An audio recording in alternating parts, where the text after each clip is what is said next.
j'ai décidé de me rendre dans la capitale mondiale du vaudou, le berceau du vaudou. C'est la ville de Ouidah qui se trouve dans le sud du Bénin, à 1 heure de Cotonou. C'est là qu'est né le vaudou en particulier ? Exactement, c'est là qu'on trouve les premières origines du vaudou. Et c'est là notamment que se trouve le temple des Pitons, qui est vraiment, je dirais, la Mecque du vaudou dans le monde. Mais pour moi, comprendre ce culte, et vous allez comprendre qu'en fait c'est une religion à part entière, il fallait que je fasse ma propre initiation. C'était pas possible d'arriver, de les contacter et de les observer de l'extérieur du début à la fin. Ils m'ont dit voilà, tu peux approcher notre culture, notre communauté, mais la règle, la condition, c'est que tu te plonges, que tu t'immerges toi-même dans ce culte, dans ces rites. Et donc j'ai accepté de faire l'expérience. Vous avez tout fait ? Oui, exactement. La première étape, c'est d'aller voir le messager du Fa. Le Fa, c'est l'espèce d'esprit qui est autour de nous. Et il existe là-bas des prêtres qui sont censés faire la communication entre la personne qui va faire son initiation et puis ce messager. Et donc déjà là, c'était une première étape avec toutes sortes de rituels parce que c'est très très très codifié, il y a énormément de choses. Ensuite, ils vont nous désigner une divinité, celle qui nous correspond et qui va nous protéger. Moi, c'était la divinité de Badou. Alors, j'étais assez fier parce que c'était une divinité très puissante, très forte. Alors, j'en ris ici, mais pour eux, c'est tout à fait sérieux. Et quand moi, je me prête au jeu, je le fais de manière sérieuse aussi. Ensuite, il y a des étapes de purification. Ensuite, de nouveaux sacrifices. Ça a duré plus de 4 jours. J'ai vraiment fait chacune étape. Vous n'aviez pas peur des choses? Parce qu'on vous disait pas à l'avance ce que vous alliez faire, j'imagine, comme étape. Il y avait de la crainte? Non, honnêtement, c'est un peu le principe de mes aventures, c'est que j'essaie de faire confiance aux gens qui m'accueillent, et il y a souvent beaucoup de bienveillance. Moi, je leur ai très bien dit que je ne souhaitais pas devenir ce qu'ils appellent vaudouisant. Je voulais faire l'initiation, j'allais le faire sérieusement, en me prêtant au jeu, sérieusement, en faisant toutes les étapes, mais je voulais pas devenir vaudouisant du jour au lendemain. Et j'ai tout de suite senti chez eux une bienveillance, l'envie de nous montrer les choses, parce que ils souffrent énormément des clichés, des préjugés.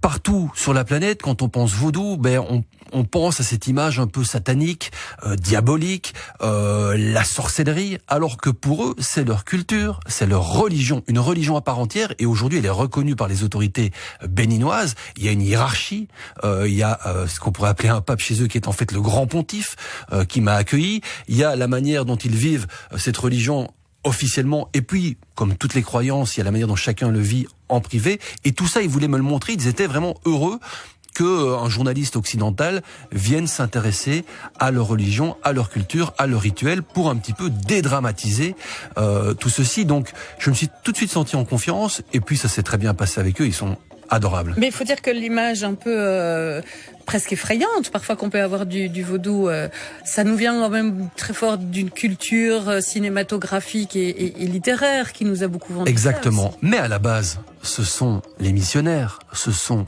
les colonisateurs. Lorsqu'on arrive en Afrique de l'Ouest pour faire venir des millions d'esclaves vers l'Europe, vers l'Amérique du Sud, on veut aussi imposer notre propre religion. Donc qu'est-ce qu'ils ont fait les colons qui voulaient rendre tous ces Africains catholiques?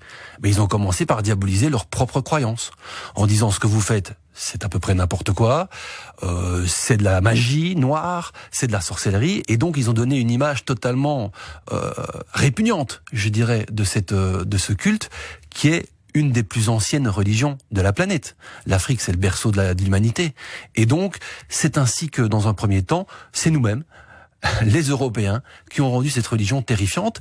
Et dans un second temps, c'est Hollywood. Parce que, à travers les esclaves, ce culte vaudou, il a fait le tour du monde.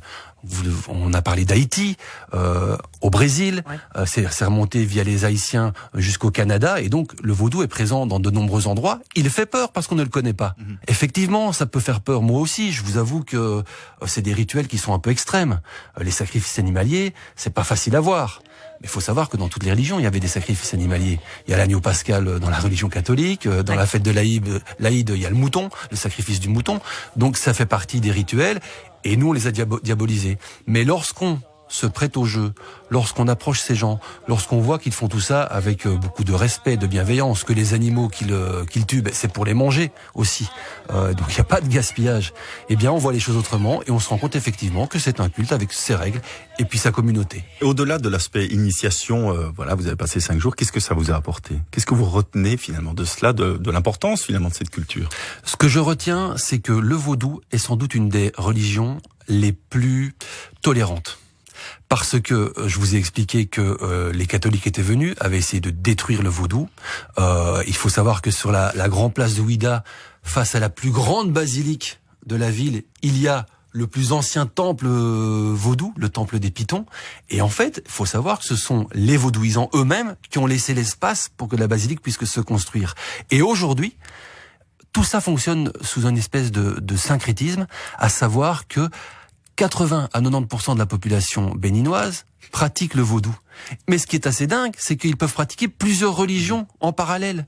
Et donc on dit que certains béninois sont catholiques le jour et vaudouisants la nuit.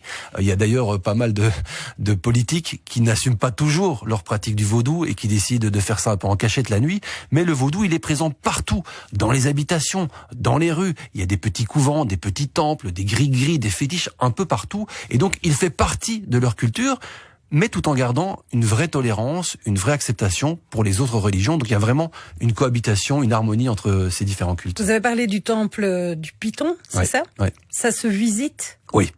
Alors le temple de Piton, c'est vraiment un endroit assez étonnant. C'est un petit temple, il ne paye pas de mine, et à l'intérieur, il y a une 50aine de pitons qu'on peut mettre autour du cou, parce que ce sont des animaux qui sont inoffensifs. Mais il faut savoir que les pitons, ils sont totalement vénérés par la population béninoise, parce qu'à l'origine, ils auraient sauvé la ville de Ouidah des envahisseurs, ils auraient repoussé le royaume ennemi, et donc ils sont vénérés, et en plus, ce sont des animaux qui, dans les champs, dans l'agriculture, mangent les petits rongeurs, et donc protègent l'agriculture, et donc ils sont vénérés, et donc les pitons, à Ouidah, ils sont libres de leur mouvement. Et c'était très drôle, je vous ai raconté une anecdote. Ça veut dire que le soir, ils ouvrent la porte du temple des pitons. Les pitons s'en vont un peu partout dans la ville. Si on les retrouve dans les maisons, dans les habitations, les gens sont très heureux parce qu'ils disent que c'est un signe positif.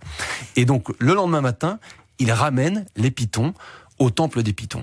Et quand on était là, il y avait un jeune homme qui était avec un sac plastique et qui se demandait mais où est-ce que je peux ramener mon piton? Il ouvre le sac et dedans, c'était un serpent totalement dangereux. Et donc il a fallu le ramener très vite, on a eu un peu peur, j'avoue. Aujourd'hui, est-ce que vous êtes considéré comme un membre éventuel? Alors, je sais, vous l'avez dit, hein, vous ne vous liez pas. Mais est-ce que si vous dites j'ai passé ces étapes, je suis un de vos membres? Je suis un peu plus proche de leur communauté. Mais vous n'êtes donc pas... ça veut dire que non. Alors par contre, si on veut faire les étapes d'initiation jusqu'au bout, normalement chaque année on doit faire des offrandes. On fait beaucoup d'offrandes aux divinités. Mais ce qui est certain, c'est que en faisant cette initiation, eh bien les portes se sont ouvertes. J'ai pu faire mon reportage jusqu'au bout. Et si vous souhaitez découvrir encore plus de contenu de ce monde à part, n'hésitez pas à rejoindre notre communauté de voyageurs en vous abonnant à notre page Facebook.